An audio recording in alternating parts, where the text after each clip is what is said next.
hell was that? Oh, it fell.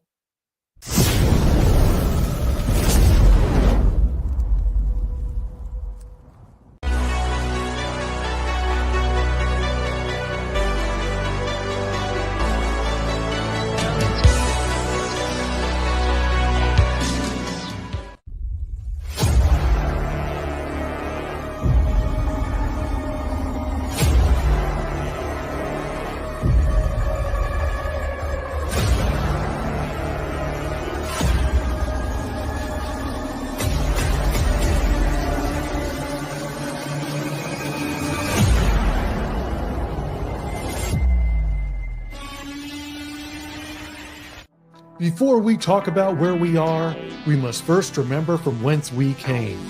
Marty Schottenheimer brought winning football back to Kansas City and built what is now known as Chiefs Kingdom. We transitioned from a team built on its defense in the 90s to one of the most dominant offenses and return men in NFL history, led by Dick Vermeil. In 2012, a 2-14 Chiefs team displayed disastrous play on the field and turmoil off it. We asked to save our Chiefs, and in came Andy Reid, who immediately turned this franchise into a perennial playoff team. Then, on April 27, 2017, the Chiefs broke free from their journeyman quarterback restraints and drafted Patrick "LeVon" Mahomes. In 6 years with Patrick at the helm, we're back-to-back champs and a dynasty headed towards a three-peat. We are unrelenting for this city, these players, and this team. This is the show for the allies. Arrowhead Allies.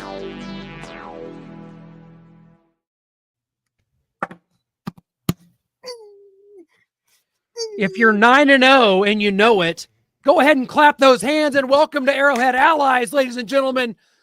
For the third time in franchise history, you're in it for 9-0. Come get that rep. You guys remember, of course, who could forget 2003, right? Dick Vermeil, the high-powered offense. The Chiefs start 9-0 before Chad Johnson guarantees a victory in Cincinnati, and they get it. How about 2013, the Chiefs' first year of Andy Reid, man? They start 9-0, as X Factor would say.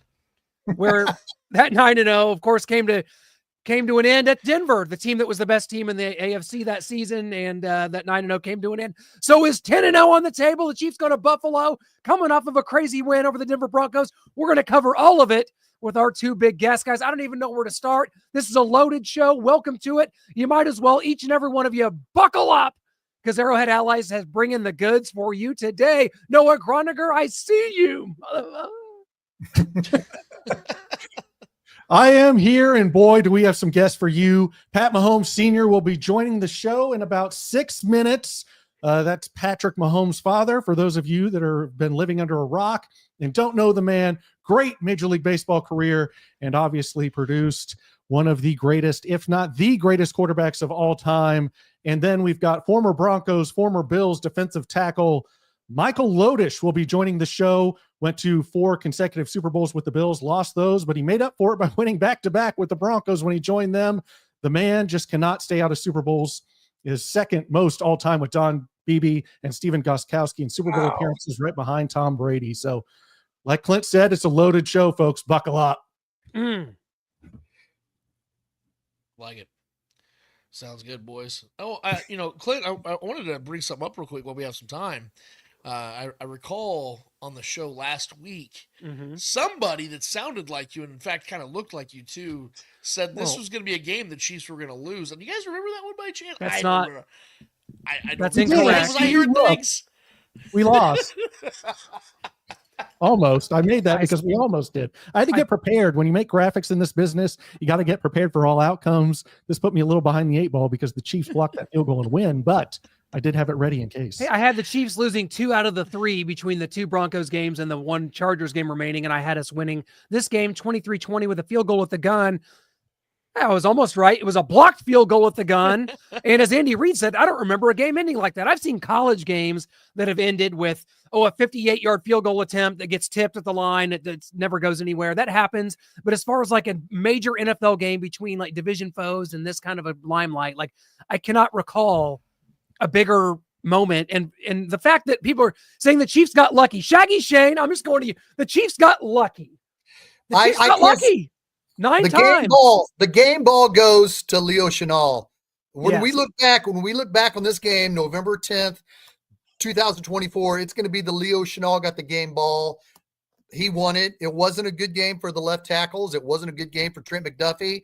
It wasn't. The left tackle struggles led to Patrick Mahomes overthrowing Travis Kelce in the end zone and Xavier Worthy long down the field. So it was a domino effect.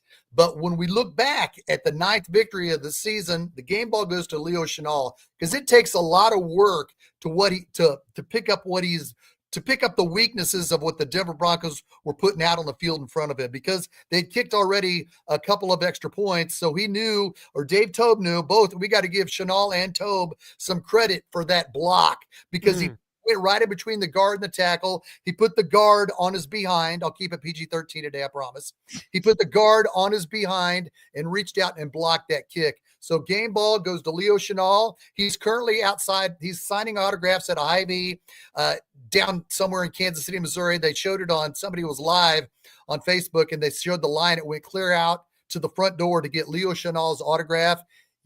Leo Chenal deserves these kudos. He deserves the props because he got the game ball. This game was won by Leo Chenal.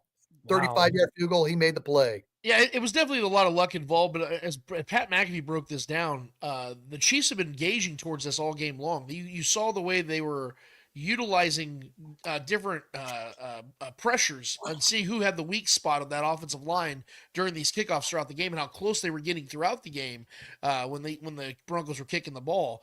And you saw they found the weak spot. And Leo Chenal, supposedly, according to Mike Pinnell, called his shot and said, "I'm blocking this kick." And so he got through. He made the play. It's all Leo Chenal. And like Andy Reid said after the game, "Daggone, Leo, I'm going to treat you to a cheeseburger." Like you knew this meant a lot to Andy to keep the streak going. It showed you this team really does care about the streak and making sure they continue to forge ahead and separate themselves from the rest of the AFC. It was a massive win for the Chiefs. I thought it was all said and done. I had tweets lined up, ready to go, and when they did that, I lost everything, including my clothes. I'm not keeping it PG, Shane. So it was a matter of just the Chiefs executing. It is luck involved, man, but the relentlessness of this team. I swear, guys, in these 15 games they've won in a row, have we not seen them win in just about every single way? Blowouts, close games, comebacks, blocked field goals, which, by the way, to answer your question, Clint, it's only happened 5 times in the last 30 seasons. And all the previous 4. That's awesome. The previous 4 were kicks of at least 49 yards, which means, those kicks are going to be lower because they got to get a lot of power on them. This is a chip shot, and they still blocked it. So this is one of the most unique situations ever, man. So luck and relentlessness. Well, with that, we're going to go ahead and welcome our first guest this week. You may know him as, well, the man, our guy, our friend, Pat Mahomes Sr. Pat, welcome to the show. Look at you, my friend. It's great to see your face again. How's everything going in your world? Oh, everything's good, man. Just relaxing, enjoying these close-knit games, and think I done lost about 5 pounds. Well, Pat, during your illustrious baseball career, did you ever have a team? I know kind of baseball lends itself to some closer games, but did you ever have a team where it seemed like you just couldn't do anything but have these close games? And you kept finding a way to win, as people love to say. They just keep finding a way to win. Well, I really haven't seen anything like that. This many, close games.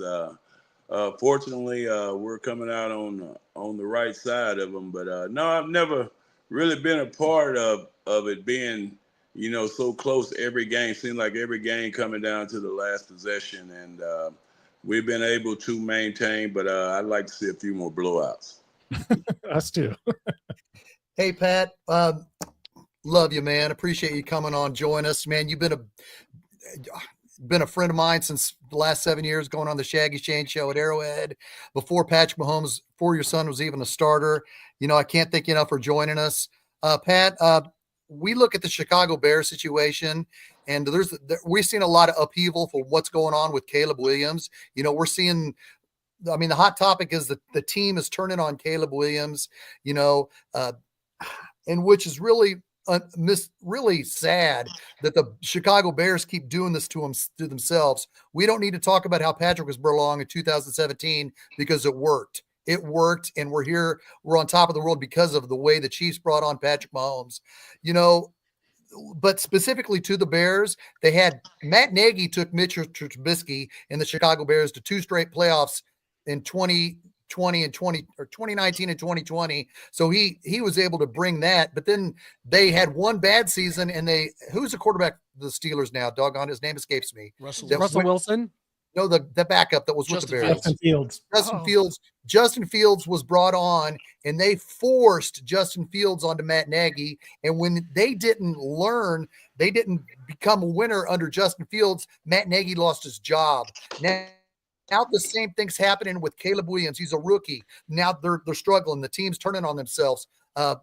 What advice would you give to the Chicago Bears franchise, Pat? Because I know this is a Chiefs show, but the Chiefs got it right. When you see how they failed with Mitchell Trubisky, Justin Fields, and now Caleb Williams, what advice would you give to the Bears? Well, I mean, they've kind of just been snake bitten a little bit. I mean, it's anytime that, you're picking guys that high. I think Trubisky went second, and Justin Fields went pretty high, and now Caleb going number 1. First of all, your team is already struggling, so it's a big ask to ask, a rookie quarterback to come in and, kind of, fix all those, those leaks that you have.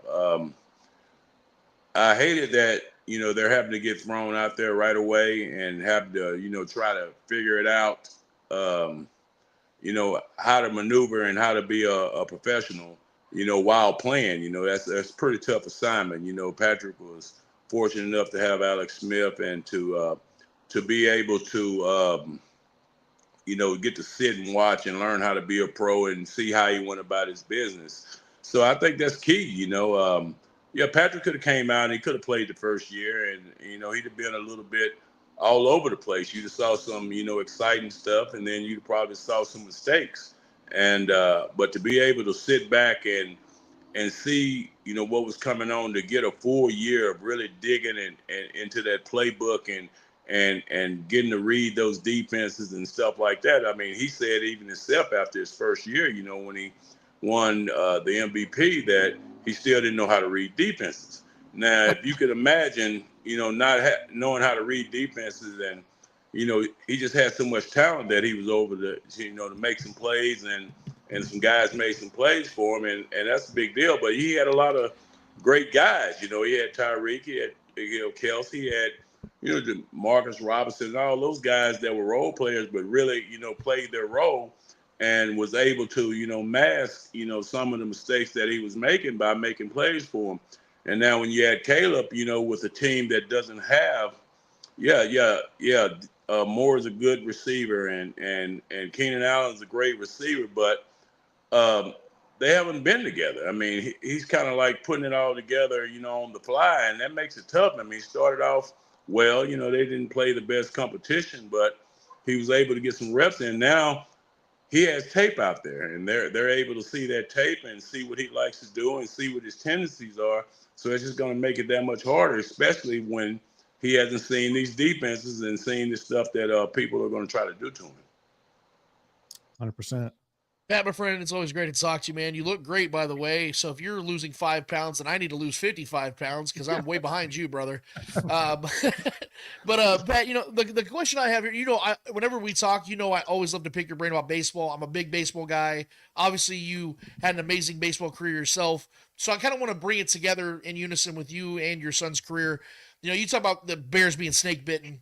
I think it's the opposite when it comes to you guys. For some reason, the Mahomes family just seems to know how to own and dominate certain opponents. And we saw now Patrick has won all these games against the Broncos, owns this division, owns the AFC as a whole, and pretty much damn near owns the NFL when it comes to that. Very few teams have multiple wins against him in the Mahomes era.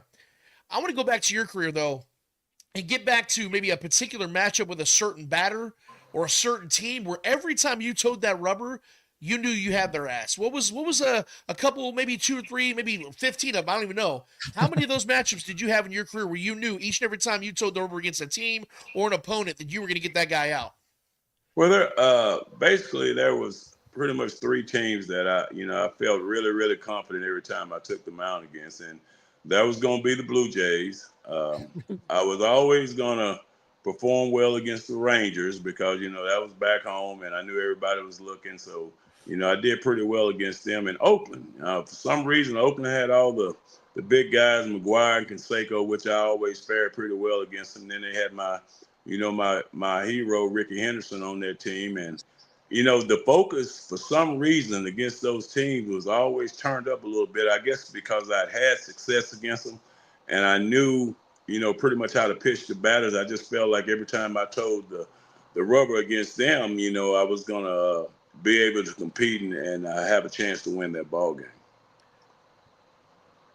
Pat, I want to get into the Chiefs offense a little bit. Of course, 3 weeks ago, the team trades for DeAndre Hopkins. Just kind of talk about the chemistry, and Patrick's talked about it, how there's certain players that transition so smoothly into a team, and he gets traded in the middle of the season, and you can see the chemistry's there. And we've talked about this offense kind of going through some struggles, and the unfortunate part of this whole thing being Rashee Rice gets hurt right out of the gate here in week 3 or whatever it was. And you have Hollywood Brown go out the very first play of the preseason. And that was an entire retooled receiving core that Patrick was going to have to work with. And now fast forwarding to getting DeAndre Hopkins and just how important that is going forward, especially if, hey, Hollywood Brown could come back maybe in, late December, early January, and how much difference this offense can look when that all gets going. And that, by the way, Travis Kelce, just coined a phrase from Pat McAfee, is still Travis Kelce. Well, I mean, guys, if we're being honest here, we've kind of seen this, the last few years. We've been fortunate enough to win all the games this year, but we've seen it, where we've had struggles early on, a good start and then some struggles, and then they kind of figure it out and it all starts clicking. And I think it's just a deal where you got reps, you got to get those reps in. Now you get a veteran guy like DeAndre. That came in. I mean, he's been around the block. It ain't too much he hasn't seen. So, that's a guy that, knows how to get open. And we're fortunate enough that if you get open, Patrick can normally find you. I know he's missed quite a few this year, but if a majority of the time, if you're open, he's going to be able to find you. And that's why him and Travis are so good. Travis can find space. It's like, they both know where the space is going to be, even if the play isn't called for that space.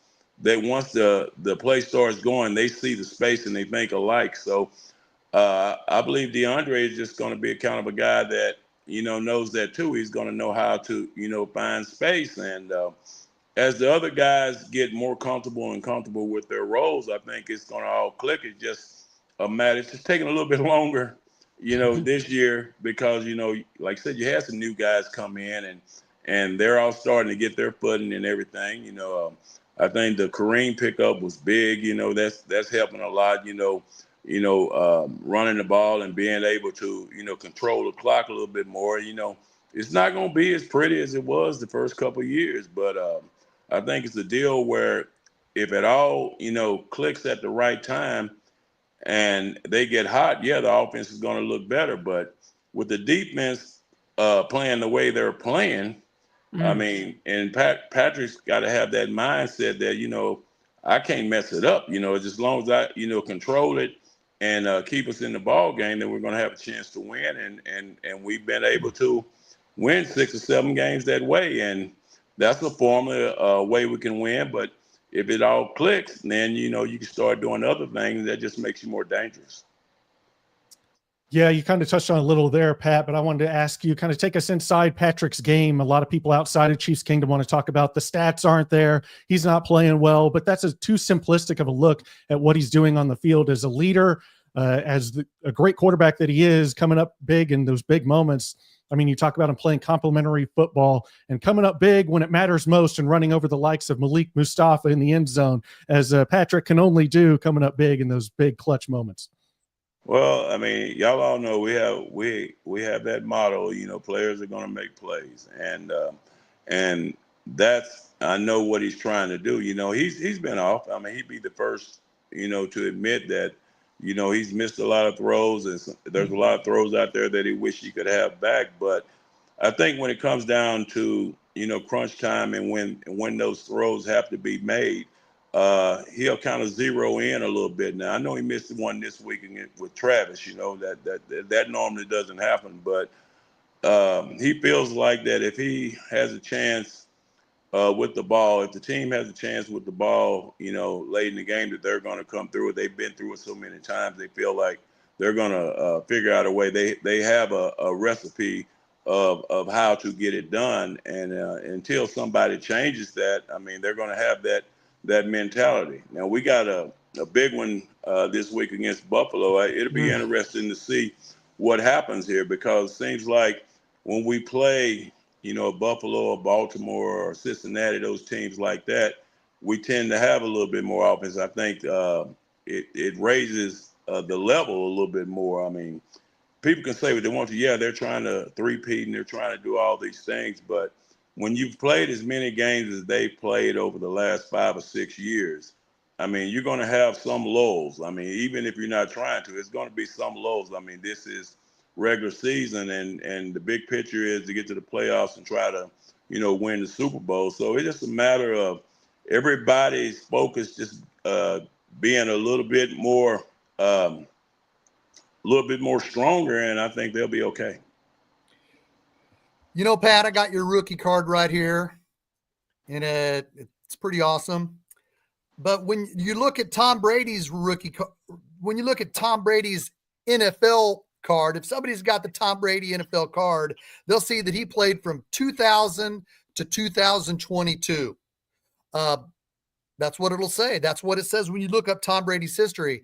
A lot of people want to make this comparison, and I feel like it's selfish. What Patrick Mahomes has given me and my family, just for myself, it's everything I ever wanted. God forbid I die tomorrow. I'm going to die a happy man because Patrick Mahomes gave me everything I waited for. Pat, you and I are both graduated from high school in 1988. We're both the same age.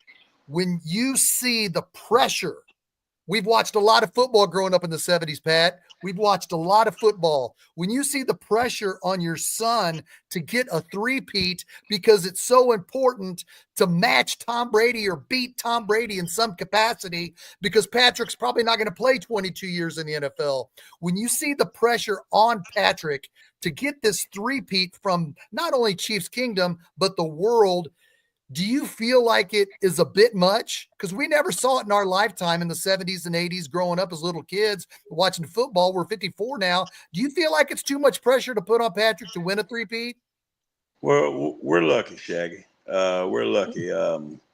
It's something I saw in Patrick, a long, long time ago. People think I'm crazy, but I was a guy that was, making bets that he was going to be a professional athlete when he was 5 or 6 years old. So, he's been in the locker room. He's been to World Series. He's been to now Super Bowls. Now, I mean, he's been at the highest level, and his teams have always been good, but they've always been underdogs, and he's been through a lot of grounds. I mean, people see the NFL career and they think it's been like that, his whole life, but it hasn't.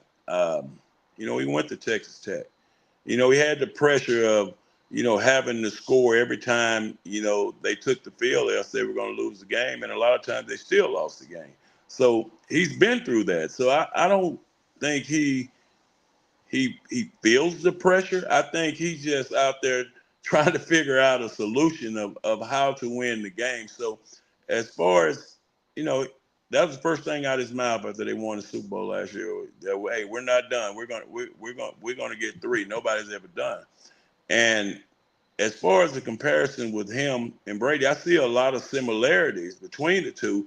It's just a mindset and attitude that when we take the field, we're going to be the best player out there, and we're going to win the game no matter what. No matter if I have, like golf did the other day, 5 interceptions, but we win the game. Hey, I'm good. It's not a personal stat thing. It's not, any personal pressure on myself. Hey, can I lead grown men? That's the first thing I asked him, when he told me he wanted to declare and go early. I said, can you lead grown men? He said, what does that mean? I said, well, if you're in the huddle and Michael Irvin comes up to you and says, hey, I got a wife and kids to feed, you got to give me the ball. What are you going to say? He said, well, I'm going to tell him if he get open, he'll get the ball. I said, okay, we're good. It's that mentality. Are you ready to lead grown men? And I have a text with him before every game, and I'll text him and it'll say little things I've seen. Don't forget to do this. Don't forget to work through the pocket. Then don't forget to use your feet, whatever, hey, quiet feet, whatever it may be. And I'll end it with, I love you. And as always, players make plays. And he'll text me back, and it's the same thing every time. Love you too, thanks. And once I get that text, love you too, thanks, I'm not worried about anything. I know he's going to go out there and leave it all out on the field. And if you do that, then what else can anybody ask of you? Amen. Yeah, wow. That's some powerful stuff, man. I'm really glad you shared that with us.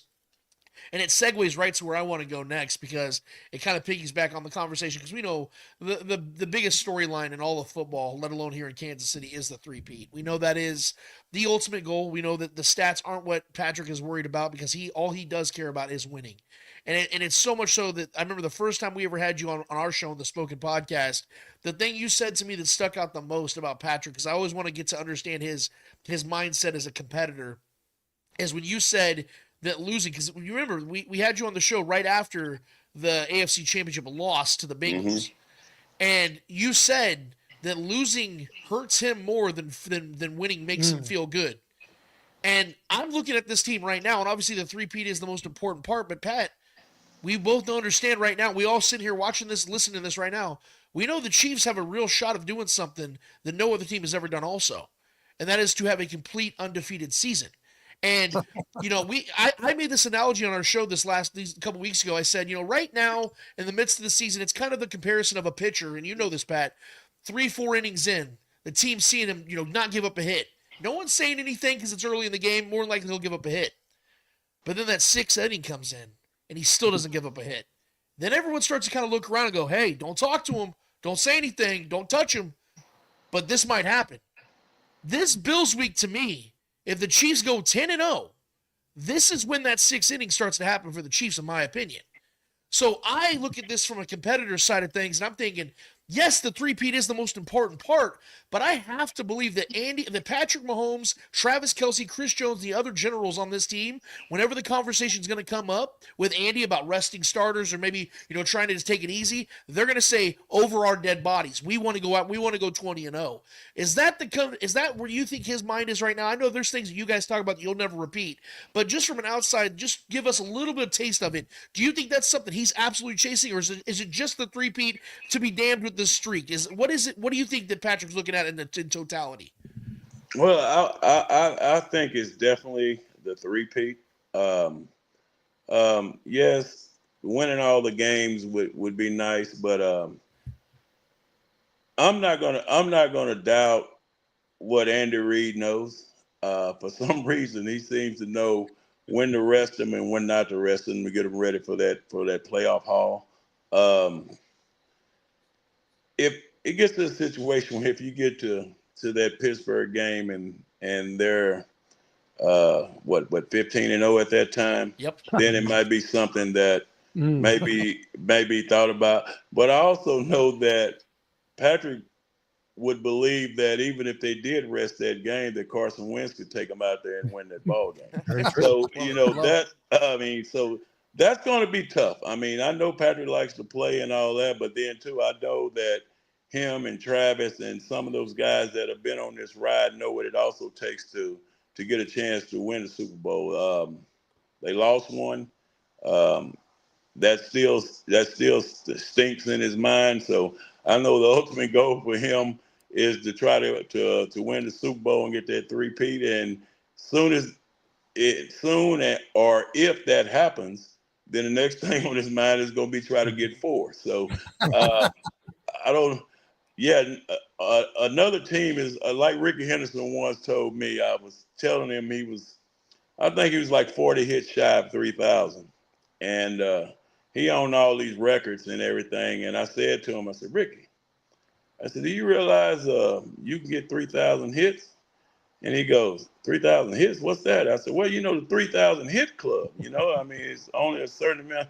He said, I'm not worried about that. He said, it's a lot of other people don't done that. He said, I want to do stuff that nobody's done. So, the Dolphins have had an undefeated season, so I don't think Patrick's worried about that. I think he's worried about doing something that nobody else has ever done. I love it. Fair Well enough. said. Fair enough. I love it. I love it, Pat. Thank you so much. Before we let you go, man, I just want to ask a lighthearted question. You guys are obviously, you and Patrick, so close to this day and bonded by sports from the time he was born on to now. But I want to ask you this: what are some other things that back in the day that Patrick was into that you guys did together? For instance, I used to make my dad take me to WWE wrestling events all the time, or Monster Jam. What are some things that you guys used to do together that stand out, and stuff that he was kind of into back then that you guys used to do together? Well, he was into whatever I was into, because he had made up his mind, that one day he was going to be able to beat me, and no matter what it is. If I threw 94 in high school, he was going to throw 95. If I averaged this amount of points in basketball, he was going to try to average more. But I had once told him that he'd never ever beat me in golf, and he started beating me like 3 years ago. He finally started beating me, and I haven't beat him since. So, I think it's whatever I do, he's going to try to be better at it. But hey, we were pretty much sports all the time here. Not a lot of other room for other stuff, because he knew every stat of everybody. So whatever those stats were, if he liked that guy, he was going to be one RBI better, or ERA 1 point lower, or whatever. So just whatever he could do to one up whoever he was looking at, that's what he's always tried to do. Oh, wonderful. Pat, we love you so much, man. Thank you so much for coming on right here in the middle of the season. Things are marching on. Big game on Sunday. Buffalo Bills, 3:25 Central Time here. Chiefs and Bills. Thank you so much, Pat Mahomes. Well, thank y'all for having me, Shaggy. Anytime, man. Just do what you did today. Just give me a call or whatever. Hey, y'all gonna do Buffalo without me though, so I'm gonna go watch the other kid play. And good luck, Graham. Yeah, we'll see what happens. All right. Take care, Pat. Love you, man. Thanks. Till next time, pal. All right. See y'all. Always an honor. Take care. That is that guy. Pat Mahomes Sr., the father of Patrick Lavon Mahomes II, who was the father of Patrick Lavon Mahomes III, a.k.a. Bronze, a.k.a. Squish. I think that's Clint's favorite nickname out there. Maybe more than they call Leo Chenal, John Cena. Yeah. I think Clint likes Squish more. So. I do. I love little Squish, and he's going to be. He might be a little bad dude himself. He's kind of coming into his own. Like maybe you see he's got like the blonde hair, like the Hulk Hogan hair sticking out the back. Like you might have like, I could see like some blonde hair sticking out the back of a helmet, like a quarterback, bronze Mahomes. Like, come on. Like, that's pretty great. And maybe we'll keep Squish forever, and he'll be Squish Mahomes here in Kansas City in 2048. Yeah. Well, we got some news today. I know we're going to have Mike Lodish join us soon about Isaiah Pacheco and these returns of these players. I need you guys to fill me in on this, because they were talking about them returning to practice, but there's still a time for they could still return to practice, but I don't think they really need to play until December. What do you guys think about the news that broke today, and when you think we'll see these guys? Well, I'll start with this. This is just good news no matter what, because it tells you that there's an actual time frame these guys coming back in the near future. I would tend to agree with you, Shaggy, that the team might not necessarily need them at this time, but we have to remember something, and it goes for both players.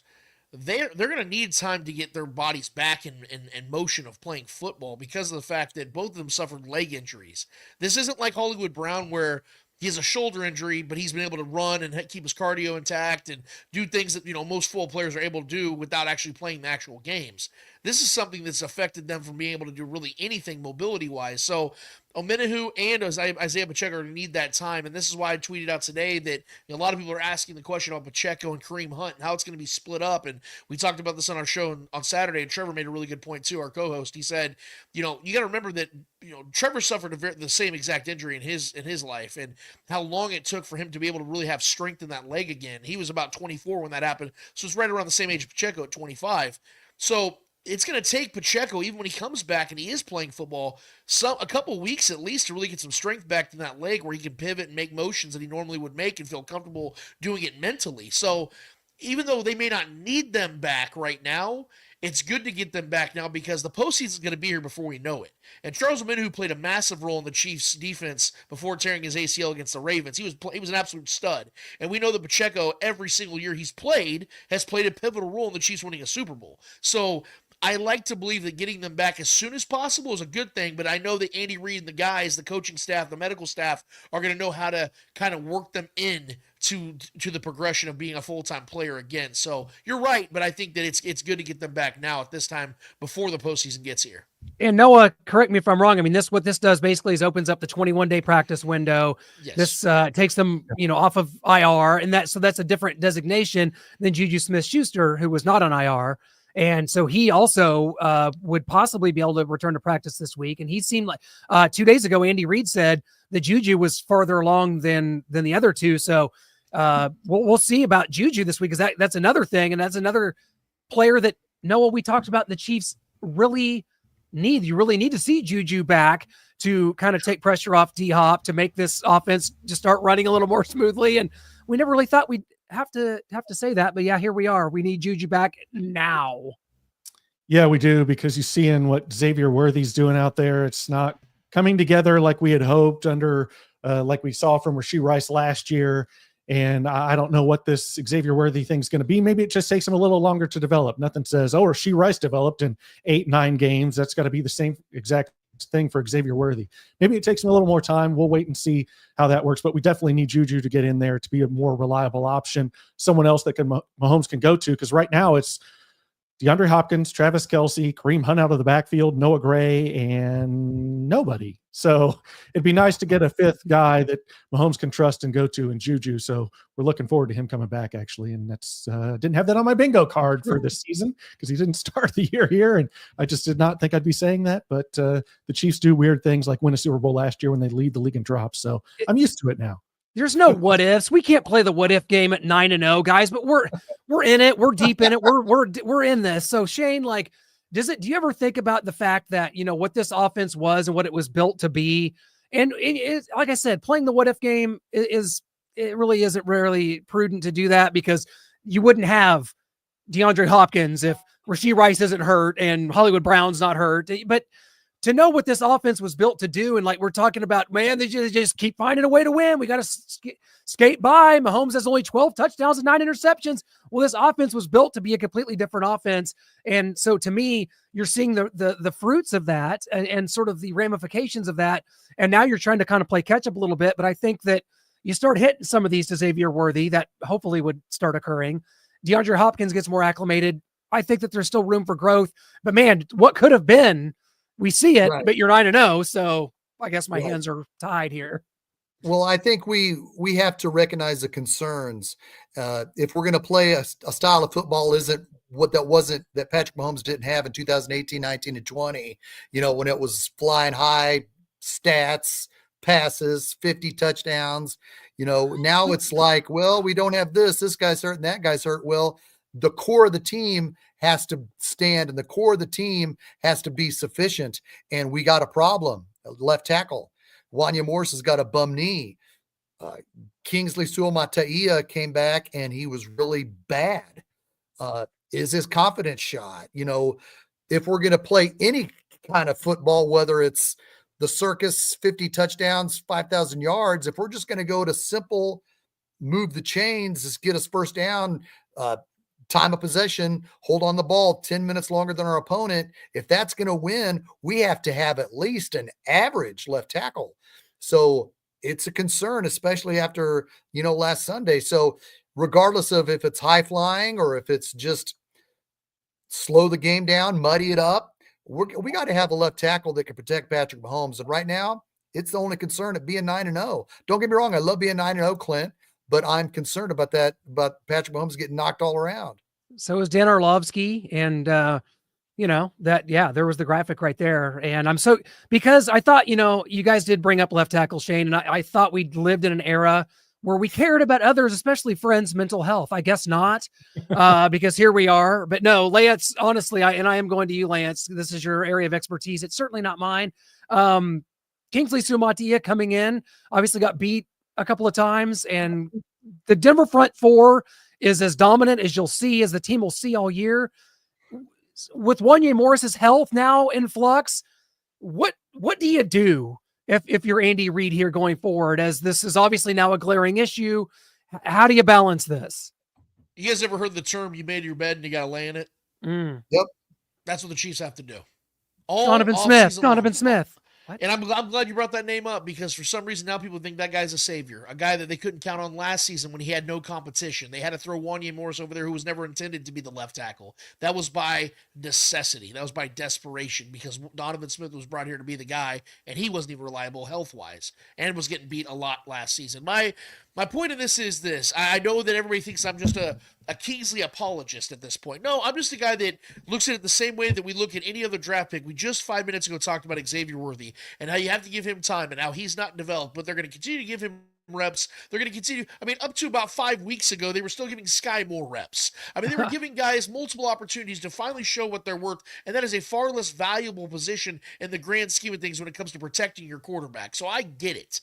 My point, though, is we look at the way the Chiefs have handled this entire offseason leading to where we are this very second. They said Kingsley's the guy. Now they're trying to make it sound like, well, he's just not ready. How did you not know that when you have Andy Heck and Andy Reid running the show? I'm not saying they got to be perfect here, but you brought zero competition into the camp to make a job worth earned from Kingsley. But everything we heard was glaring. Oh my God, he's so good. He's such an athlete. He got everybody to buy in. I was bought in before they ever got him. This is a guy that I believed in from before day one. And the reason I still believe in him and the reason I'm still going to defend him is because of the fact that I believe the Chiefs continue to mishandle this situation. They are trying to play it safe because, yes, Kingsley has got beaten on a series of plays. But if you look at the way they've handled it from day one, they put him out there on an island week one, his first ever game, against the fifth best pass rush in the league right now. The Ravens are fifth in sacks and fifth in quarterback pressures. They put him on an island day one. Of course he struggled. Then the very next week, they go up against Trey Hendrickson, who is leading the league in sacks, I might add. The Bengals have 17 sacks this season. He's got 10 of them. And he is the one that's out there on an island against that guy. And now they want to tell us when he goes up against a Falcons team who's one of the worst pass rushers in the league, they're not playing him in that week, which would have been the perfect week to show what he could do against an inferior pass rush and let him get some cuts and let him gain some confidence. But no, they put Wanya Morris right back over there. And Wanya Morris is showing us he's not capable both physically and mentally. He's been getting beat left and right, and he's hurt again. He is not capable of doing the job physically. So although Kingsley may not seem like a great option right now because he's still getting beat at times, this is the bed that Andy Reid and the Chiefs have made. You got to make the most of it. You got to get this kid in there and teach him the ways of making this work, because they did not bring Donovan Smith back for a reason. And it's because he's not good enough either. Why hasn't any other team picked up Donovan Smith? There's left tackle needs all across this league. What about Juju and Kareem, though? Why didn't anyone pick them up? And they're doing well, that's great. And here's the reason why. Because we know that Kareem Hunt had been talks with the Chiefs for months. They were waiting for the right time to bring him back. I can't answer on Juju Smith-Schuster. The only thing I can speculate on is that knee. People were saying his knee was shot. That came to be an absolute farce. I think that Juju wanted to play for a contender in a place he was familiar with. So those were familiarity conversations. Maybe Donovan Smith's the same way. My thing is that is the second most valuable position on a franchise, on a roster, is the left tackle.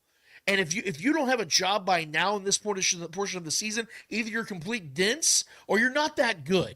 That's the way I look at this. So Donovan Smith is not a savior. They want to bring him in, fine, but it's only to replace Wanya Morris. They brought Kingsley in here to be the guy. I think they totally made a mistake in cutting it too short and not letting him cut his teeth in that position, because they knew he was going to be raw. They knew he was going to be a guy that was going to have to learn on the job. What did you guys expect? I mean, you guys remember what I was saying from day one. I didn't say he's going to dominate day one. He's going to turn into Jonathan Ogden. I never said those things. I said it's going to take him some time. And that's exactly what should have happened. But they didn't give him that time. He's played a total of, 8.5 quarters in his career, and people are already calling him a bust. It's insanity to me. Let this guy work his way in. And if he's wrong, if he's not the guy, then know. But right now, you can't say with any definitivity that we know he is or isn't what we expect him to be or not be. Well said, Lance.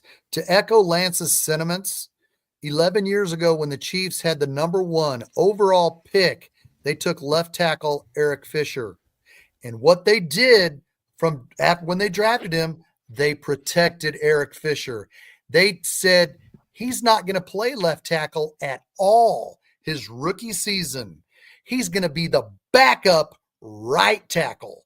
Because when the 2013 season started, Brandon Albert played left tackle. Donald Stevenson played right tackle. Brandon Albert was going into his last season of his contract. It was obvious they were going to let him go. But Brandon Albert got hurt and missed 4 games. So what did they do? They took Donald Stevenson from right tackle and put him at left tackle, Stevenson at left tackle, and they brought in Eric Fisher to play right tackle. I called Sports Talk Radio and I asked, why don't they, during the season, why don't they at least have their number 1 overall pick play backup left tackle? And they said, well, if he is in and has to play left tackle, if he doesn't play it very good, it's going to destroy his confidence. And you do not want to destroy his confidence for the future. The Chiefs went above and beyond to protect Eric Fisher, who was the number 1 overall pick. Kingsley Suamataia did not get that same protection. Granted, he was near the end of the second round, but they did not give Kingsley Suamataia the same treatment, they didn't go about it the same way. So now you're asking yourself, okay, is Kingsley's confidence shot? Can he go back in? If they decide next year to make him the left tackle, is his confidence going to be shot? That's my concern, is how they went with Eric Fisher and how they went with Kingsley to be the left tackle of the future. Yeah, we got James T. Kirk. Donovan is unsigned because it is the way it is. Not every player is immediately signed after the end of the season. Nobody knows why Smith is unsigned except for Smith in the NFL. And I just wanted Donovan Smith just as an insurance policy in case what's happened.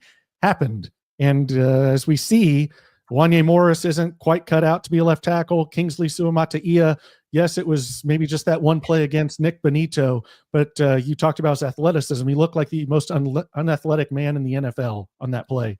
Got beat from the jump, didn't get out there, didn't kick fast enough, wasn't even close. So I would have liked an insurance policy that the Chiefs don't have, and now I don't know what they do at left tackle except pray. Oh, and then we'll get to talk about this next year too, and the year after that, because guys, offensive line play in the NFL is in flux every week. It is. I mean, we lost Joe Tooney. Wanye Morris isn't cut to be a left guard. What do we do?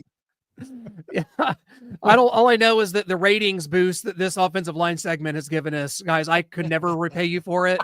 It is. Their numbers are booming. Business is good. And they love offensive line talk, but no, this is and then this is a glaring issue. This is something that I am okay with here. We needed to certainly address it. If not this week, then when? So yes.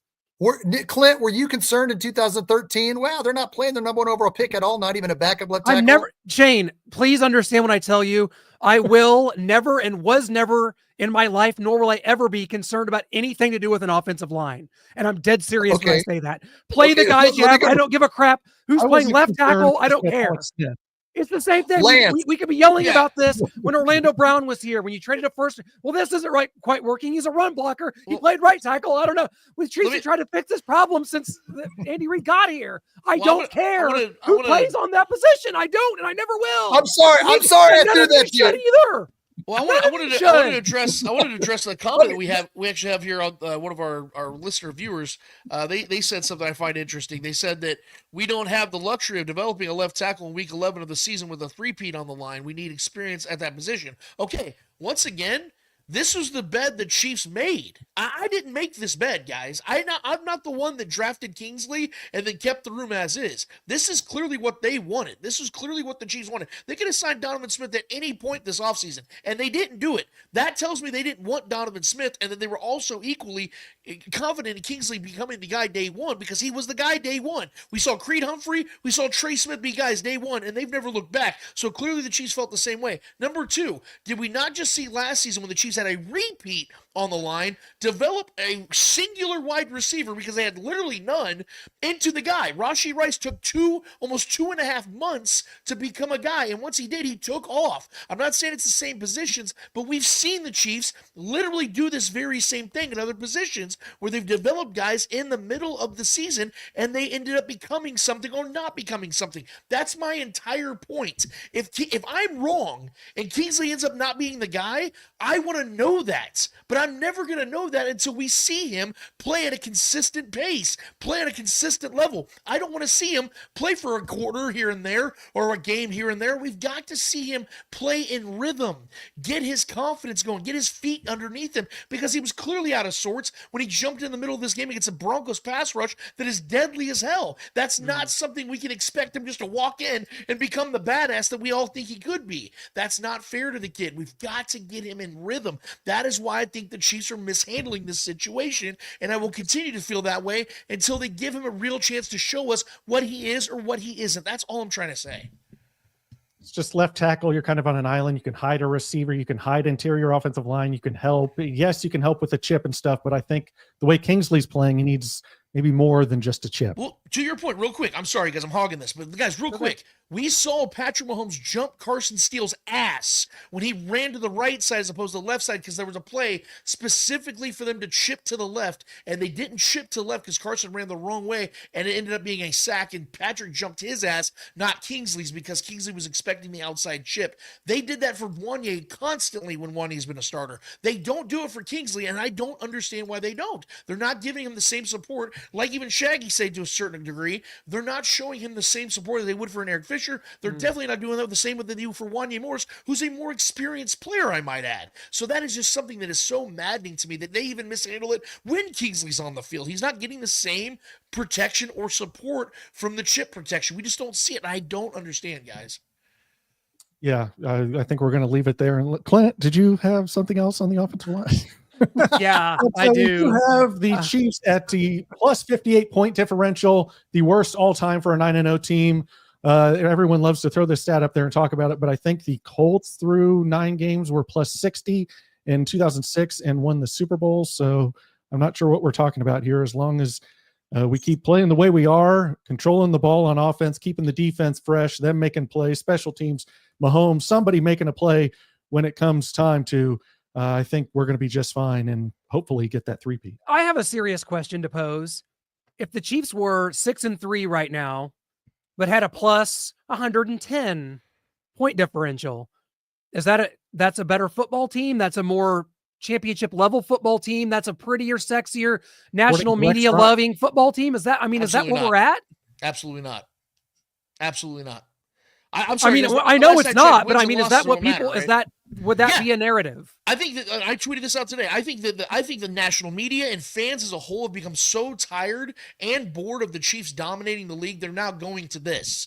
That as opposed to looking at them just simply finding ways to win games where, well, they're not winning it enough. They're not putting up enough. I mean, that is what I don't understand about where we're at right now, is that we're sitting here now dissecting and trying to criticize a team who continues to win at a dominant pace. It doesn't make any sense to me how we can sit here and talk about a team in this way when we're talking about a team that hasn't lost a game in almost a literal calendar year, guys. I mean, tell me how the Chiefs can be a team that we can sit here and move the goalposts on. You know, sure, they're 9-0 this season, but they've only outscored their opponents by 58 points. Yeah, that's what happens when you lose all of your skill players. Like, are we going to sit here and pretend that within the first month of this season, the Chiefs were moving on without Rashee Rice, Isaiah Pacheco, and Hollywood Brown, who never even played? These were three catalysts to this offense taking the next step. Remember the whole conversation we were having in the offseason about, man, this offense is going to be fun again, man. They're going to have high-flying, high-octane scoring games, things of that nature. That was the whole conversation. That's why they drafted Xavier Worthy, and that's not panned out either. So with all that together, it's no wonder the team's not winning by a big score. People try to compare it to the same 2007 Patriots. Well, they were beating teams by 45.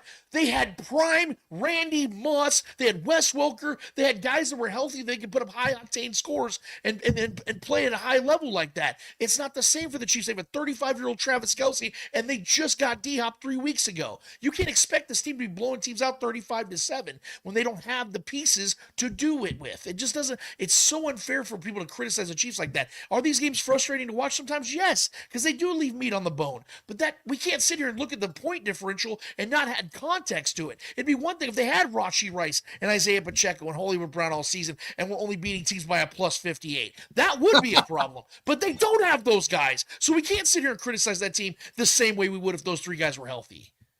Maybe you can't, but Rex Ryan can. I mean, it's road urinals for quarterback. This team, I know they're undefeated. I don't have them as the best team in the NFL.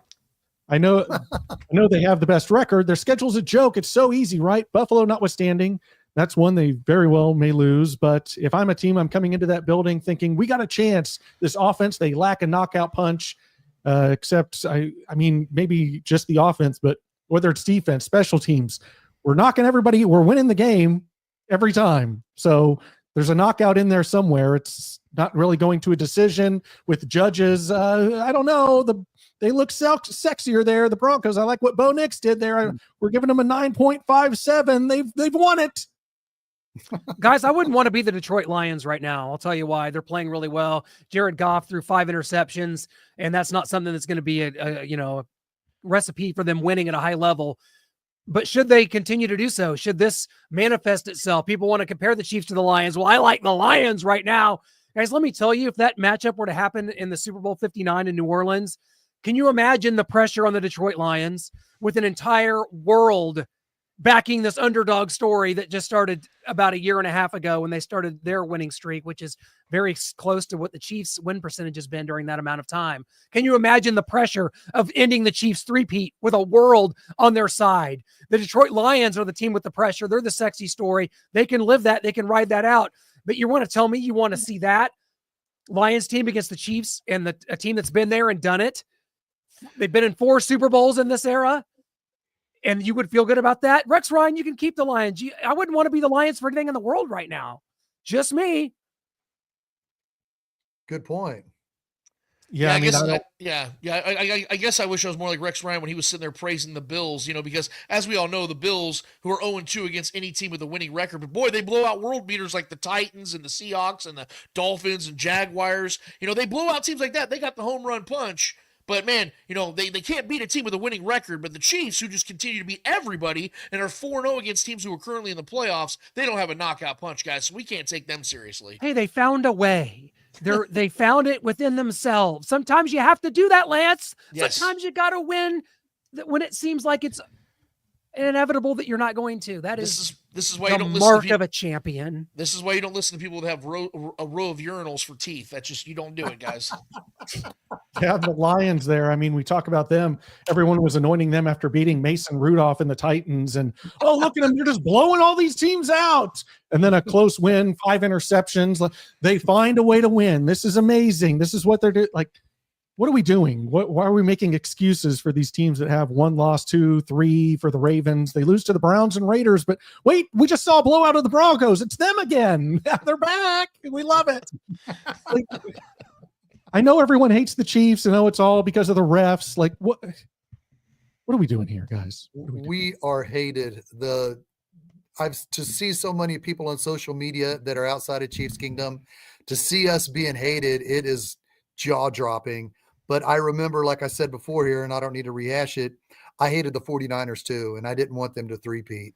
So I understand it, but to see it on social media by the millions, to see how much hate that we get, Don't get me wrong, I love being on top of the world, but to see how much hate that we get from 31 other fan bases, it's a bit excessive.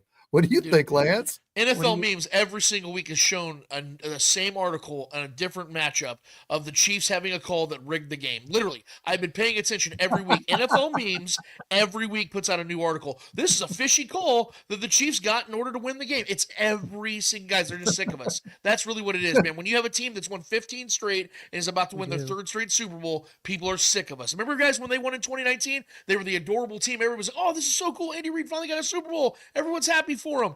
And then the Chiefs just kept winning, and they're like, "Okay, can someone else win the goddamn AFC Championship? That'd be great." Like no one else is doing it. They got sick of us. That's how quick it turns on you, man. I'm telling you. Yeah, we've got a comment on the TikTok side of things from a guy, my pal Bones, a good friend of mine, says, "Not fair. I don't hate the Chiefs more than I hate the Jets," and he's a Jets fan. So that's my kind of guy. I love a little self-loathing.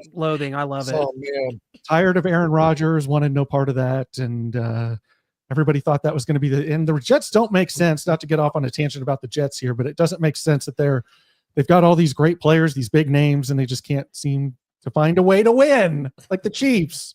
it's negative energy. There's just too much negative energy in New York. Aaron Rodgers is a big ball of negative energy. I don't know what has happened to him in the last 4 or 5 years, but he was somebody that I respected and liked, but it just seemed like since COVID, and I'm not going to get political, he's been really a negative energy. And whether you're for it, against it, whatever, I don't care. Don't be negative about it. Don't bring your negative attitude to your franchise and your locker room. I see that. Yeah, and I think, guys, we've got a special guest joining us. Mike Lodish, I think your mic is muted. If you can unmute it, but then we will have the man of the hour. There he is. Hey, sorry I'm late. Mike Lodish. Anyway, He had an incident. I don't know if he wants to talk about it. Broncos, dude. Don't talk about my Broncos. I'm covering my eyes. I refuse to look at that. I know you got a few of them too, so we're neck and neck there. Yeah, Mike. Like that field goal. 1997. Yeah, it's like that field goal, man. All questions for the Broncos are blocked. Hey, look. Well, you know what? It's fans like you guys that made it so fun for me when I played. And a quick story, I scored 2 touchdowns in my pro career because of a sack and a fumble and whatever. But it was in the same place. It was in Foxborough, New England. I know it has nothing to do with Kansas City and all that, but it's the fans that roast you. And I ended up having them after the game and becoming friends with them. And it was really kind of a blessing, actually. But they used to ride me so hard. Oh, my God. Oh man, those Denver offensive lines caused us so much trouble, man. Whenever you were with the Broncos winning those Super Bowls with Denver, those lines were always just a bear to try to contend. You guys wore the tight jerseys up like this. Couldn't get a hold of you. Well, I tell you what, being a defensive player, getting the opportunity to play against my offensive line in Denver was quite a blessing. But I'll tell you what, the Buffalo Bills had a pretty damn good offensive line back when I played. And but it was a whole different ball game. Football now is I'm sorry, I'm just being biased. But my guy Jeff Wright played with you, University of Central Missouri. Jeff Wright, right here. Jeff this year actually for the first time in a long time, and I hope God's with him because I think he might be struggling, fellas. Oh wow. No. And there's a lot of my brothers that I played ball with, and let's be honest, even today it's probably even more so with the NIL, but I know we're kind of getting off on a tangent here, but we were athlete students, man. We were there to play football, and we didn't know how to run money and come into a couple $100,000 in a year in 1990 when $30,000 a year was what you started at as salary out of college or something. No one knew, and I think making bad decisions in your life with your family and can cost you a lot of money too. So I think a lot of my guys suffered from that. I don't really know the genre now, but back then they were partying hard. Yeah. The rules weren't in the game that they are now, and guys were running hard. They were just some were, not everybody, but some were. So, but that's not what this is about. Hey. I got on the ticket. I got pulled over, so I couldn't be on at 7:30, and I'm sorry. So, but it's good to see you guys. I love talking to the fans. You guys are badass, no matter whether you're Chiefs fans. But, I just look, it's all AFC love too, right? I'm a little bit, I want to bring up something. You guys pay attention for all this, right? Yeah. What's wrong with the AFC East? How is it that Buffalo, my team, is on the top and everybody has 3 wins outside? Injuries and bad decisions galore. Is it the bad talent? Is it just that bad to you guys? I don't watch football much, guys. I have a different life, so just I'm all ears. Oh, Mike, I'll answer it. This is really, I think it's been consistent. There's always one team at the pinnacle that just makes the right decisions at quarterback and at head coach most of the time, and they just dominate the AFC East, which usually is called the AFC least, because the other teams consistently make horrific management decisions, and it just trickles down, man. You see this time and time again. The Dolphins are a team that are looking for the splash. They're looking for, go spend on Tyreek Hill, and that'll change things, and it's done nothing. And then you look at the way that all these other franchises, the Bills and the Patriots over the last 20 years are the 2 teams that got it. And it was a perfect transition from the Brady era right to the Josh Allen era. And that is why you have one team that just continues to dominate the division, and the other teams are just continuously trying to play keep up. That's pretty insightful, actually. To be honest with you, I'll give you a perspective from a player. Frankly, we think you're all full of shit, right? Quarterback. I mean, I'm just being honest. We don't want to talk to guys that write articles. You're the guy screaming at me, you suck, that, the whole deal. And I get it. Don't get me. Hey, I'm not hating. I get it. Everybody's got their cape to wear, right? Yeah. But man, we hate you guys. When we're dominating, we love you. Keep bringing the funk, But look, we understand as players. It's Jerry Glanville said it the best, right? It's not for long, back in that cheesy line that he had back when I was playing. The NFL stands for not for long. But it's true, because the fans will always be there. You're the constant, that 12th man, right? The 12th man, and there's 32 12th men in the nation, right? 32 teams, right? So everybody's fan base is the 12th man, in my opinion. But I'll tell you what, I'm going to give you trivia. Back when I played, what do you think was the loudest stadium? And I don't want to hear Kansas City. It's really loud, but I'm going to give you one more. In the AFC, it's the loudest in the Denver. country. No, Seattle. You got it. Seattle. The Kingdom. Back when we played in the Kingdom, it was rocking. It was a sort of like a coffee can of concrete with a concrete ball on the top. And the sound just went everywhere. I was so happy I wasn't a left tackle. That's all I'm going to tell you. Well, Mike, I want to give you your flowers here. Obviously, you're coming in here to Chiefs Kingdom, but I want you to talk about your playoff victories versus the Chiefs, 93 and then 97. Yeah. First one with the Bills, then with the Broncos, because you're tied for second most, along with Don Beebe and Stephen Gostkowski, for most Super Bowl appearances with 6, right behind Tom Brady, as you played in 4 consecutive with the Bills, back-to-back with the Broncos, getting those 2 victories. Talk about your wins versus the Chiefs, knocking Joe Montana out, and then, unfortunately, we chose Elvis Gerback over Rich Gannon. Well, I mean, look, he's a Michigan guy, so you couldn't help yourself, Look, at the end of the day, I think Joe shouldn't have been playing at that time, to be quite honest with you. I still think he had gas in the tank, but he was old. What was he, 15, 16 years in the league at that point in time or something? He was 37 when that game happened. Yeah. So what was he? How many years was he? 15 or something? I think so. Yeah.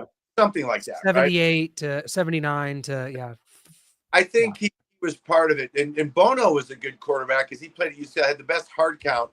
But yes, game, I'm going to tell you truthfully, the weather in Buffalo changes everything in January. It really does. And I can say the Chiefs game, it was cold and nasty, and Kansas City's not, it's weather's shitty there too, Am I allowed to drop an S? Yeah, sure. Go for it. Yeah. Cool. I didn't know if I was being censored by anybody. So, no. I got a button here. Don't worry. So it was, they were always big games because Will Shields, Grunhard, Zott, all those interior O linemen that I would go against, and I would get maybe 25 snaps, maybe a game or so on a 60 snap game. That's a pretty good run as a backup, right? So I'm getting in there pretty damn good. But I'll tell you what, Jeff to get to Jeff Wright and to give him Yeah. credit. You know, we were both about the same type of players, but I really looked up to him because we were both guys that we played next to Bruce fucking Smith. Okay. You know, my locker was right next to Bruce Smith's. And before the Kansas City games, he goes, "Hey, rookie," or what? I think, I don't know, maybe second or third. He goes, "We got to put Vaseline on. You got to put this on my back," because we wear Vaseline on our skin for the cold, right? So that was the way to cure the hawk. And I looked at Bruce and I said, "If you think I'm fucking putting Vaseline on, you got another fucking shit here." I fuck you're talking about, but shit, I'm ready to pass and play some ball. Get Woody to do it, or equipment. So then we get to Denver, we have a totally different cast of guys. The locker rooms were too different. In Buffalo, you had Bruce, obviously, and Bruce was his own guy, man. I mean, this guy, I'm going to tell you straight up, Derek Thomas was the only other guy that could get on the field and go, "I'm going to dominate you today," and you couldn't do anything about it. Like a Lawrence Taylor, you know, all that level of guys, right? But then when we got to Denver, we just had this cohesive unit of all really good dudes that were coming with it, that would bring the funk on the D-line. I'm only talking D-line because I don't know anything else. I just know D-line, okay? Front seven, I'm good. The back guys, I have no clue. Cover 3, cover 2, that's German to me, even when I played. I just do cover 2, 2 guys were deep, and all right, just pick the fucking ball off, okay? We'll get to them, all right? You know, do your job. But it was more, the difference in the two teams, if that's what you're getting at, is we were more cohesive in Denver, and we had a more clear focus. We were more mature, okay? And we had better talent in Buffalo. I mean, I went to 4 Super Bowls in a row, you guys. Yeah, we didn't win, okay? So don't stick the fucking knife in, right? Okay. All right? But I didn't mention that. But think about it. Think about it. You went to 4 games like that 4 years in a row. That's pretty big for any organization, right? I mean, clearly you want to win. Clearly, right? And clearly there's a monkey on our back, right? But, and it just goes to show you, look at New England. When I played in Buffalo, we dominated them all the time. And then all of a sudden they came out, and you guys mentioned the Super Bowl thing. Let me clear some stuff up for you too, real quick. Don Beebe was the first to be on 6 teams. That's his claim to fame. My claim was the first to be in 6, play in the game. And I held that for 17 years until Mr. Brady beat me. And then the Polish kicker guy came in, whoever he is. Put him at the back of the line. That doesn't count. But he's a kicker. Put points on the board. But anyway, I hope I answered your question about the. Yep. There's really more of a cohesive and look, both head coaches. Think about my career. My college career was Terry Donahue, Hall of Fame coach, may he rest in peace, and Troy Aikman, the quarterback. Then I go to Buffalo and I get Jim Kelly and that whole crew, and then I get Elway. I mean, why do I have a horseshoe in my body, right? But there was some pretty. But the difference was we were more mature, and I think we had a more cohesive love for each other as brothers. Mm. Not to say we didn't care about each other in Buffalo, but we were the bickering Bills when I got there. 89, they were the bickering. And I came in 90, and I'm sitting in the we went when minicamp was in the stadium. It was called Rich Stadium then, and we went up to the press box, and all of a sudden Marv goes, "Gentlemen, we have to talk about this bickering Bills thing and this and that and blah." And I'm just like, "What the fuck is this?" And everybody's just selfish, and everybody's pointing the finger. But then you see the players we have, and I'm like, Jesus, these guys are fucking good, you know? What am I doing here, right? But then I kind of made my way, and by going to UCLA, it was a great blessing because I played a 3-4 defense there, and I played a 3-4 defense in Buffalo where we had to read. And Grunhard, a guy I played against in Kansas City for probably 15 times, great center, him and Zott, and then Will Shields. You guys had an excellent offensive line and interior in the 90s. You guys were very solid. and your backups were solid too. We always had good wars, and we respected one another because we're all 90 draft class. Yep. Grunhart, myself, Will Shields was a little younger, but he was tough. Willie was the best. He was out of Nebraska. He was the best athlete, and he was. But Grunhard was the smartest, and Zott was just a kid from Pennsylvania, Penn State boy that just puts the white helmet on with the navy blue stripe and just keeps coming at you and headbutting you and just coming after you, right? Just like an old football guard would do. But I had great career guys, and honestly, I love dudes like you. Even though I hate dudes like you, I love dudes like you. I mean that. That's coming from my heart. And you guys really respect that, right? Because we need I'm getting swear, but we need MFs out there that are willing to give it all as a fan, because we're going to give it all the best we can. And if it's clicking with you guys, it's dominating no matter what team you're on. And what I mean is the players and their fans. Like, look at Detroit right now. No one wants to come to Ford Field. I mean, they do now because Aiden's got a broken leg. But I'm telling you, I watched these guys for 23 years suck ass. And I can't do it anymore. I can't. They said, do you like the Lions? I go, no, I hate the Lions. The Lions suck. I don't even care if they're 10-1 right now or whatever they are. Their whole organization sucks because they cheated my family and all the Detroiters I'm from Detroit, so I've lived here my whole life. They've cheated the whole fan base since '54. That's bullshit. Yeah. New England can win a Super Bowl. Tampa Bay can win a Super Bowl. Tampa Bay won Super Bowls, and they were the laughing stock in the '70s. Now, come on. That's what I want to do to like Jerry Glanville. Throw not for long. So I just want to give you guys some love, though. Same back at you, Mike. This is great. I got to know though what as a rookie, your emotion. That's the Whitney Houston Super Bowl, right? The greatest national anthem in history. You got like B-52 circling the stadium, in the middle of the Iraq War. They said not today. No, it was awesome. It was. You got here. So,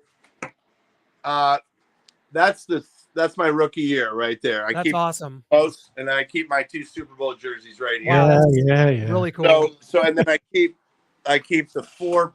You can't see them, but the 4 plaques there. I know I'm getting a little personal here, but anyway, just so at the end of the day, I'm just going to sum up my career and my love for the game is that. One coach said this to me, and I hope it answers your question. He said, they can't pay you enough money. This is really my rookie year, and you're asking about my rookie year. He said, they can't pay you enough money to play the game the right way and think that you're not going to be unscathed, right? So if you play the game the right way, the game will damage you. It's just the gladiator in you, right? And that came my rookie year. And Daryl Talley called me rookie, and he took me by my arm, and he walked me in to a room, and he said, "You're going to make it." And he said, I'm telling you this because we all respect you, but you got to shut that bank up, because I was fighting everybody and talking to everybody. When I got drafted, I was pissed off. I told Marv, "What the F took you so long?" And I said, "Send me the playbook. And I want to know who the D-line coach is. I want to talk to him right now." That's what I said. I swear to God. That's a guaranteed story. And so I was just like insulted that I went 7 rounds below what I was supposed to, And so my rookie year, when you get there and you're part of a team, I'm going to tell you, 1990 Buffalo Bills, I don't know, maybe the Dallas Cowboys that beat us on offense, but a pure team, I don't know. I think maybe Dallas had the same amount of yellow jackets. Right. Well, oh, shoot. Oh, wait. Well, you know that you played with Neil Smith. He still lives here in Kansas City. He's approachable. I had a chance to talk to Neil Smith just last month. Great guy. He is Kansas City to the bone. When you got Neil Smith, just give us a good Neil Smith story. Well, look, Smitty's my boy. Smitty to this day.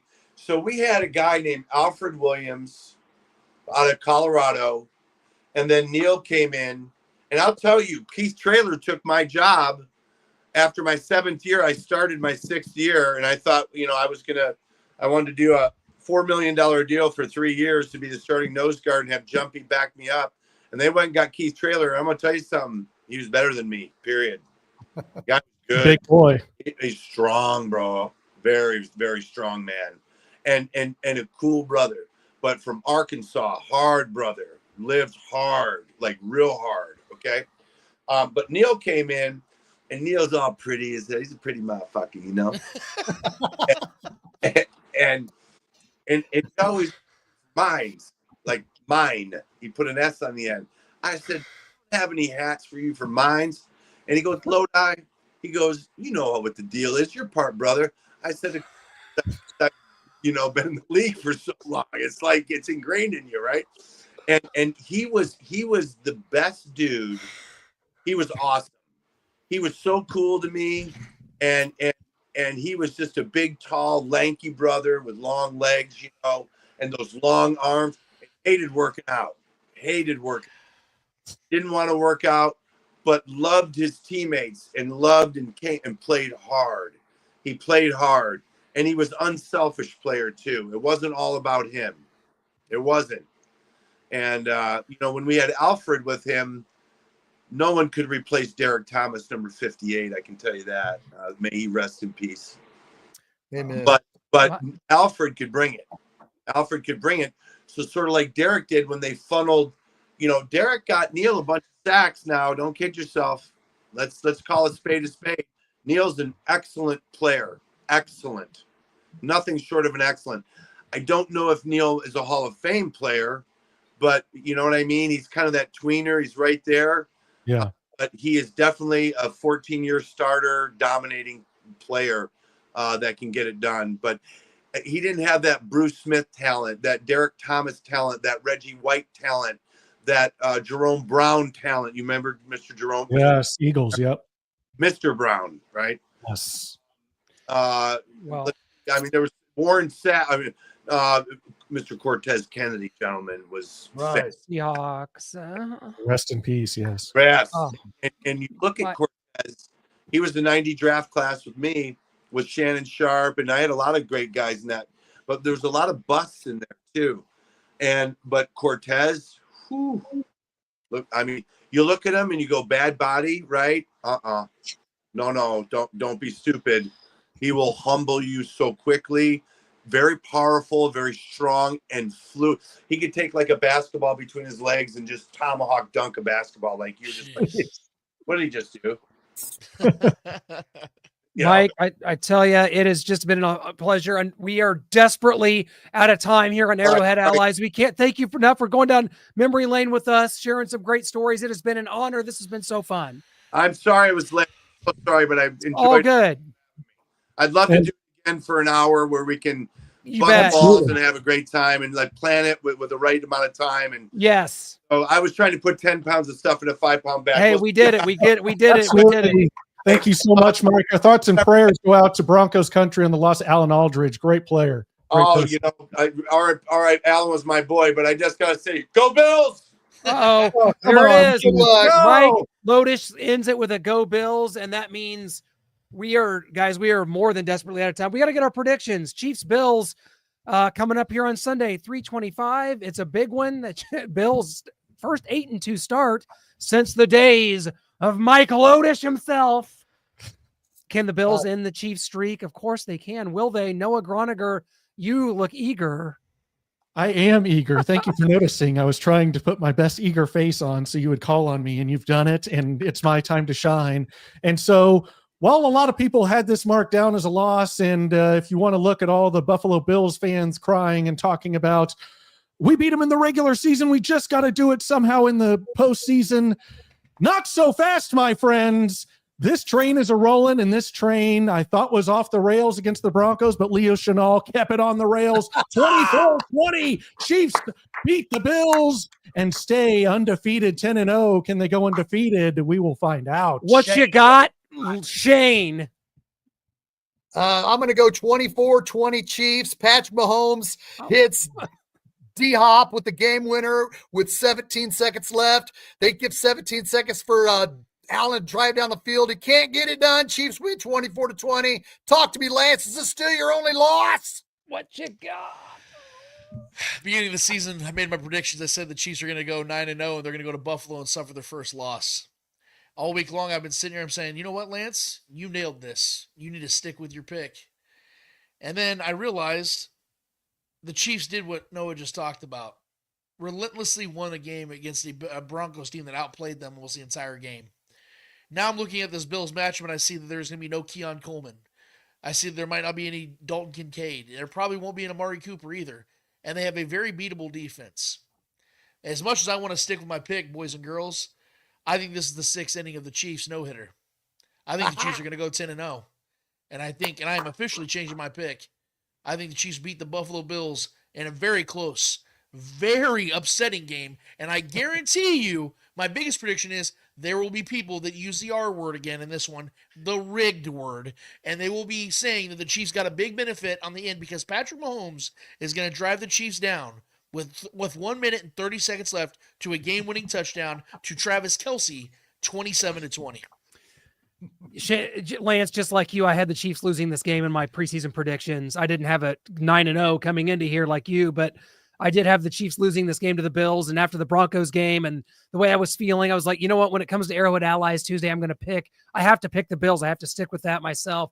But I'm feeling something in my gut, and a lot of it has to do with just the resiliency, the fact that this team keeps doing it time and time again, proving us wrong, even within some of our own minds, guys. Marty Schottenheimer used to talk about that. Even when there was doubt creeping into some of the minds of the people around us, that's us. That's when this team rises to the occasion, and they do it in the biggest moments. And Sunday's one of those moments. There's no Kadarius Toney here to be lining up off sides.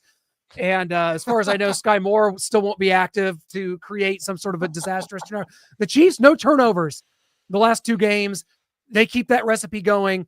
They get this offense heated up. They take advantage of the Bills' injuries, and they win this game. I'm just going to say, you guys kind of had similar scores, and I think I'm right in line. So, 23-20, 23-21. Hey, let's see it. Real quick, guys, the reason why I think the Chiefs are going to win this game the most is because of how much this game matters to both teams. I know that this is the Bills' Super Bowl, but real quick, if the Chiefs lose this game, the Bills are 1 game behind the Chiefs. If the Chiefs win this game, it's over. They're 4 games above the Bills, which means they've been pretty much locked the 1 seed because the Steelers are not going to go, 15-2. They're going to lose a lot of games. They have 6 divisional games. They have the Chiefs and Eagles as well on their schedule. They're going to lose plenty of games. So if the Chiefs win this game, the 1 seed is the Chiefs. So this game matters a lot to both teams. 100% right, guys. There you have it. You had a loaded show. We promised it. We delivered it, guys. Thanks so much to Pat Mahomes Sr, man. Yeah. Always love having that guy on here. We love him. And Mike Lodish for joining us there at the end. You're welcome. That's all I have to say about that, you guys. Our YouTube account disagrees, but probably I doubt we're on there anymore. My favorite character so far we've had on the show. That's what we do here. Tune in Sunday immediately following the game. Shaggy Shane and Harvey Williams will bring in special guest, former Chiefs fullback from 1990 to 1992, Billy Touchdown Jones. So join us again too. And of course, join Lance Saturday morning and join Shaggy Shane immediately after the game. Until next Tuesday, this is it. Chiefs Bills, a playoff game for the Buffalo fan base in November. I'm taking the Chiefs, and so are my boys. Go Chiefs! Desperately out of time. Go Chiefs!